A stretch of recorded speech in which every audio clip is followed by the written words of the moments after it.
دنیا میں ترقی کی بہت بڑی بنیاد علم اور تعلیم ہے۔ آج کے زمانے میں کوئی ملک، کوئی وطن، کوئی ریاست بغیر تعلیمی نظام کے ترقی نہیں کر سکتی۔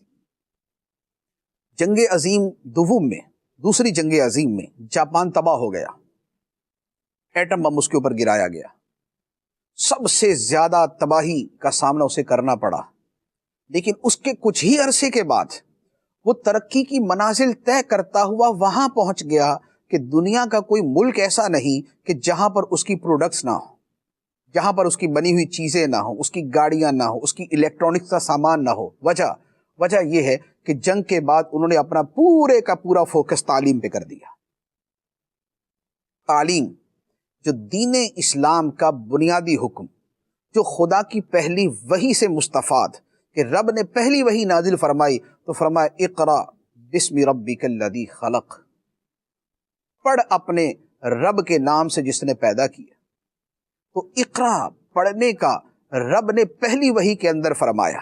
پھر اس کے بعد قرآن مجید کے اندر جو علم کی طرف توجہ دلائی گئی، جو انفس و آفاق کی طرف توجہ دلائی گئی، ان سب کے اندر تعلیم سامنے آتی ہے۔ غزوہ بدر کے اندر 70 کفار قیدی بنے، نبی پاک صلی اللہ علیہ وآلہ وسلم نے ان کی آزادی کے لیے ایک شرط یہ بھی رکھی کہ جو قیدی کسی مسلمان کو پڑھنا لکھنا سکھا دے گا اسے آزاد کر دیا جائے گا۔ تعلیم کے بغیر کبھی کوئی قوم ترقی نہیں کر سکتی، اور تعلیم کا دائرہ بڑا وسیع ہے۔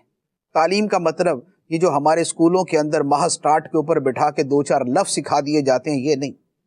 تعلیم کا مطلب صرف زبان سکھا دینا نہیں کہ بس انگریزی فرفر آگے تو اس کا مطلب تعلیم ہے، یا شیکسپیئر کے ڈرامے پڑھنے آگے تو اس کا مطلب ہے تعلیم ہے۔ یہ تو ایک خارجی چیز ہوتی ہے۔ تعلیم وہ ہے کہ جس کا ترقی کے اندر عمل دخل ہو۔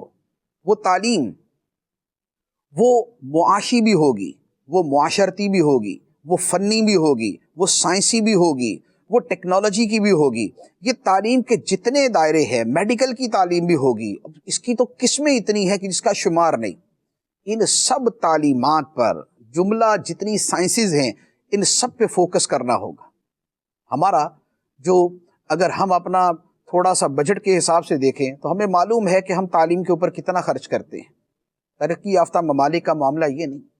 جب تک تعلیم میں اٹھان نہیں آئے گی، جب تک ہماری یونیورسٹیاں یہ دنیا کی بہترین یونیورسٹیوں میں شمار نہیں ہوں گی، جب تک ہماری کالجز کا ماحول نہیں بدلے گا، جب تک یہاں پر پڑھنے پڑھانے والے تندہی اور پوری جاں جو ہے وہ پوری ایک جفا کشی کے ساتھ نہیں پڑھیں گے، تب تک ترقی نہیں ہو سکتی۔ ہر تعلیم کی ایک اپنی دنیا ہوتی ہے۔ مذہبی تعلیم میں اس کا دائرہ کار دین ہوتا ہے، اخلاق سکھانا ہوتا ہے، لیکن اسکول کالج کی جو تعلیم ہے اس میں کچھ اور فیکٹرز ہیں۔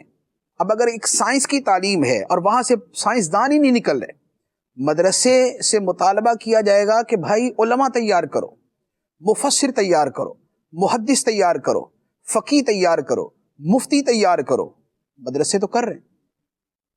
مدرسہ جس کام کے لیے بنا ہے، قرآن حدیث فقہ کی تعلیم کے لیے، وہاں سے علماء بھی بن رہے ہیں، وہاں سے فقہا بھی تیار ہو رہے ہیں، وہاں سے مفسر و محدث بھی بن رہے ہیں، وہاں سے ائمہ خطبہ بھی تیار ہو رہے ہیں۔ اب سوال یہ ہے کہ تعلیم، یہاں جو تعلیم ہے وہ تو 5% لوگ پڑھتے ہیں، جو 95% ہیں یا 90% لوگ ہیں وہ تو اسکول کالج میں جا رہے ہیں۔ تو اسکول کالج سے ڈیمانڈ ہوگی کہ اگر میڈیکل ہے تو بھائی آپ بہترین ڈاکٹر تیار کرو، اگر میڈیکل ہے تو آپ میڈیکل سائنٹسٹ تیار کرو، اگر وہاں پر جو ہے وہ انجینئر ہے تو وہاں کی سائنس کے اندر کچھ امپرومنٹ ہونی چاہیے، کچھ ایجادات ہونی چاہیے۔ لیکن صورتحال یہ ہے کہ مدرسے سے ڈیمانڈ کی جاتی ہے کہ بھائی صاحب آئنسٹائن کیوں نہیں پیدا ہوئے؟ تو اگر یونیورسٹی سے ڈیمانڈ کی جائے کہ جناب آپ سے کوئی محدث کیوں نہیں پیدا ہوئے، تو یہ ایک عجیب قسم کی وہ بحث چھڑ جاتی ہے۔ بات یہ ہے کہ جس کا جو کام ہے اس سے اس کی ڈیمانڈ ہوگی۔ مدرسے سے کہا جائے گا کیا عالم تیار کر رہے ہو، اور یونیورسٹی سے کہا جائے گا کیا سائنسدان تیار کر رہے ہو، کیا جس شعبے کے اندر تم پڑھا رہے ہو اس کی پراپر اس کے حق ادا کر رہے ہو۔ لیکن افسوس کہ اگر ہم صورتحال کو دیکھیں تو پوری دنیا کے اندر ہماری یونیورسٹی ٹاپ 100 کے اندر تو دور کی بات ہے، ٹاپ 500 کے اندر بھی نہیں۔ بہترین 500 یونیورسٹیوں کے اندر بھی ہماری یونیورسٹی نہیں ہے، تو اس کا ذمہ دار کون ہے؟ میں ہوں، ہم ہیں۔